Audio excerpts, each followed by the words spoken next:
కేంద్ర ప్రభుత్వం ఆపరేషన్ కాకర్ పేరుతో ఎన్కౌంటర్ పేరుతో ఎంతో మంది మావోయిస్టులను హతమార్చిన పార్టీ సిద్ధాంతాన్ని అంతం చేయలేరంటున్న 15 సంవత్సరాల జైలు జీవితం 25 సంవత్సరాల మావోయిస్ట్ పార్టీలో పనిచేసి సింగరేణి కార్మిక సమాఖ్య ఇన్ఛార్జ్ బండి ప్రకాష్ అలియాస్ ప్రభాత్తో మా bureau chief Renukuntla Srinivas face to face.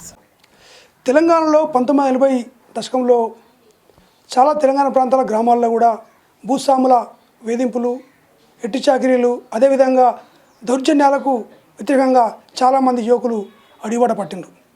అదే కాకుండా సింగరేణి ప్రాంతాల్లో కూడా చాలామంది దౌర్జన్యాలు కొనసాగినాయి.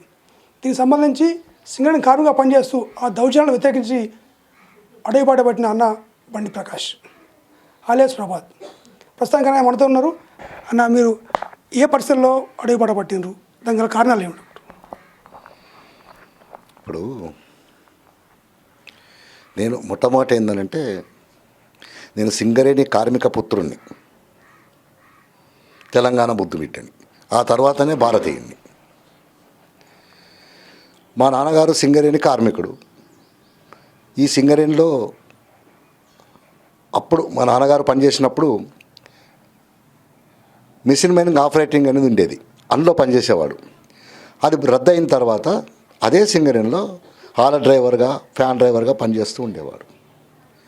అట్లా ఈ సింగరేణి కాలనీలో పెరుగుతున్న క్రమంలో ఇక్కడ ఉన్న కష్టాలు, కన్నీళ్ళు, దొరల యొక్క బాయి దొరల జులుము, తర్వాత ఇక్కడ గుండాల శైల వ్యవహారము, ఇవన్నిటిని చూసి నేను మావోయిస్ట్ పార్టీ, అంటే అప్పుడు పీపుల్స్ వార్ పార్టీ, దాంట్లో పనిచేయాలని చెప్పి నిర్ణయించుకొని నేను పార్టీలోకి వెళ్ళడం జరిగింది. మొట్టమొదట సింగరేణి కార్మిక సమాఖ్యలో పోస్టర్స్ వేస్తూ, వాల్ రైటింగ్ చేస్తూ, బస్తీ క్యాంపెయిన్స్ చేస్తూ ఆ క్రమంగా పూర్తికాలం దళంలోకి వెళ్ళింది. ముఖ్యంగా మీరు ఫస్ట్ ఎక్కడ, ఏ దళంలో చేరిండ్రు, ఎక్కడ చేరిండ్రు?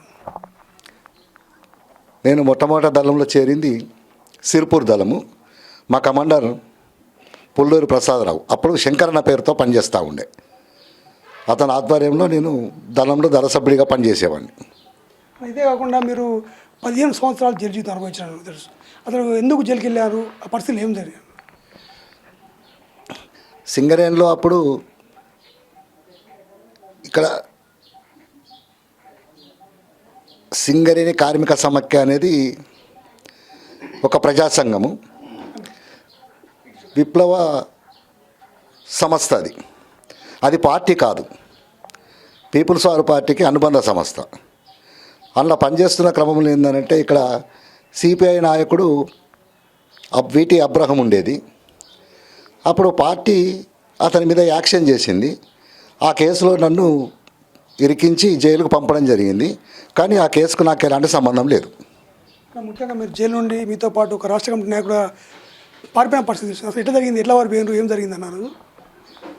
కేసు ట్రయల్ జరుగుతూ ఉన్న క్రమంలో నేను వరంగల్ జైల్లో ఉంటే అక్కడ నుండి నన్ను ఆదిలాబాద్ సబ్ జైలుకు తరలించిండ్రు. నా కేసులో ఉన్న ఎండి హుసేన్ అంటే సుధాకర్ మా నాయకుడు, అతను అరెస్ట్ అయ్యి నిజామాబాద్ జైల్లో ఉండే. కేసు ట్రయల్ కోసం తనను కూడా ఆదిలాబాద్ సబ్ జైలుకు తీసుకొని వచ్చిండ్రు.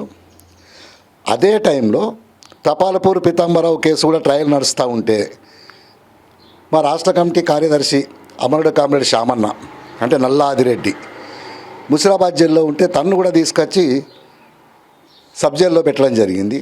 అదే కేసులో ఉన్న కామ్రేడ్ ముంజం రత్నయ్యను కూడా అరెస్ట్ అయ్యి కరీంనగర్లో ఉంటే అతన్ని కూడా తీసుకొని రావడం జరిగింది.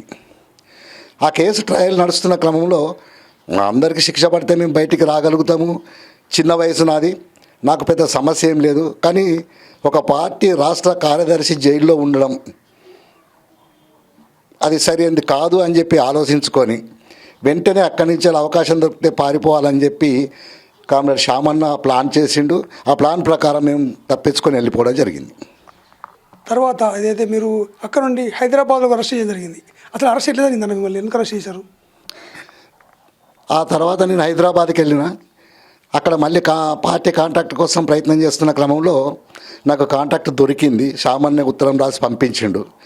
ఆ కాంటాక్ట్ కోసం ఎదురు చూస్తున్న క్రమంలో నేను ఎవరైతే విశ్వసించినామో అతను నన్ను పట్టించడంతో నేను హైదరాబాద్లో నగర టాస్క్ ఫోర్స్ పోలీసులు అరెస్ట్ చేసిండ్రు. అప్పటి నుండి జైల్లో ఉన్నాం.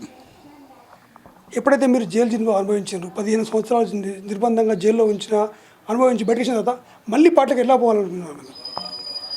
నేను మొదటి నుంచి వెళ్ళి ప్రజల కోసం పనిచేయాలనుకున్నా కనుక విడుదలైన తర్వాత కూడా నేను వెంటనే పార్టీ కాంటాక్ట్ చేసి పోవాలనుకున్నా. అదే క్రమంలో ఏంటంటే పీపుల్స్ వార్ పార్టీతో అప్పుడున్న అధికారంలోకి వచ్చిన వైఎస్ రాజశేఖర రెడ్డి గారు ప్రభుత్వం చర్చలు జరిపింది. ఆ చర్చల కాలంలో పార్టీతో నాకు సంబంధాలు ఏర్పడి నేను నిర్వహణ కమిటీగా ఉంటూ చర్చలు అయిపోయిన తర్వాత మళ్ళీ పూర్తి కాలం పార్టీలోకి వెళ్ళిపోవడం జరిగింది.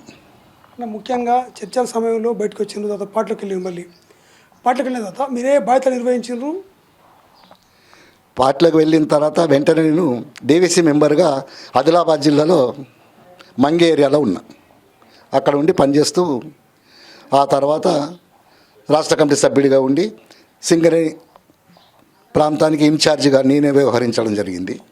తర్వాత ప్రజావిముక్తి పత్రిక ఇన్ఛార్జిగా కూడా ఉంటూ ప్రజావిముక్తి పత్రిక నడిపించేవాడిని. తర్వాత ఏదే కేంద్ర ప్రభుత్వము కగార్ ఆపరేషన్ మొదలుపెట్టినప్పటి నుండి చాలామంది అమరులు అయినరు. అదేవిధంగా ఈ ప్రభావంతోనే లొంగుబాట్లు జరిగినాయని చెప్పేసి ఒక వాయిస్ వినపడుతుంది. దీన్ని మీరు ఎలా చూస్తారన్నా? ఇప్పుడు లొంగుబాట్లు అనేది ఎవరో లొంగిపోతే ఆ ప్రభావం ఇంకోరి మీద పడుతుంది అని అనుకుంటే బలహీనల మీద పడుతుంది కావచ్చు, కానీ నిజంగా ప్రజల కోసం త్యాగం చేయాలనుకునే ఎవరి మీద కూడా ఆ ప్రభావం పడది. కగార్ ఆపరేషన్ మొదలైంది, తీవ్రమైన నష్టాలు అయితే చవి చూస్తూ ఉంది పార్టీ. ఇప్పటి వరకు చాలా నష్టాలని చవి చూసింది. అయితే వ్యక్తులను చంపగలరేమో కానీ వారి యొక్క సిద్ధాంతాన్ని ఆశయాల్ని ఎవరు చంపలేరు. అది ఎవరితో కూడా సాధ్యం కాదు. ముఖ్యంగా మీరు అంటే 40 సంవత్సరాలు సుదీర్ఘ జీవితం అటు జైల్లో ఇటు మావోయిస్ట్ పార్టీలో ప్రజల కోసం పనిచేసారు. ఇప్పుడు బయటకు వచ్చిండ్రు అంటే భవిష్యత్ ప్రణాళిక మీ ఏముండబోతుందన్నా? అంటే మీ ఆరోగ్య పరిస్థితి బాగాలే అన్నారు, ట్రీట్మెంట్ తీసుకుంటుందా? తర్వాత భవిష్యత్ ప్రణాళిక ఏం చేయగలుగుతుంది? ఇప్పుడు అనారోగ్యంతో ఉన్న వాళ్ళు, వయసు పైబడిన వాళ్ళు, అక్కడ పార్టీలో అంటే పనిచేసే శక్తి లేకపోయినప్పుడు వాళ్ళందరూ బయటికి వెళ్ళాలని చెప్పి పార్టీ అనుకోవడం జరిగింది. వాళ్ళందరూ రహస్యంగా ఉంటే మంచిది అనేది పార్టీ ఎప్పుడు లొంగిపోవాలని చెప్పది. రహస్యంగా ఉన్న మాత్రం బహిరంగంగా వచ్చేసి బహిరంగంగా ఉండడం జరుగుతుంది. దీంతో ఏంటంటే ఇప్పుడు నా విషయానికి వస్తే నా అనారోగ్య సమస్యతోనే బయటికి రావడం జరిగింది. నేను ఇంతకాలం అజ్ఞాతంలో ఉన్నా, ఇప్పుడు అజ్ఞాతం వీడి బహిరంగంగా వచ్చిన నా ఆరోగ్యాన్ని సరిచూసుకున్న తర్వాత నేను బ్రతుకున్నంత కాలము ప్రజల వైపే నిలబడతా. మనతో పాటు ప్రకాశం చెప్తుందంటే గతంలో 40 సంవత్సరాలు ప్రజల కోసం పనిచేశాను, అనారోగ్య సమస్యల వల్ల బయటకు వచ్చిన నా తుదిశ్వాస విడిచే వరకు కూడా ప్రజల కోసం పనిచేస్తానని చెప్తున్న పరిస్థితి పడుతుంది. శ్రీనివాస్, విన్ టీవీ తెలుగు, మంచి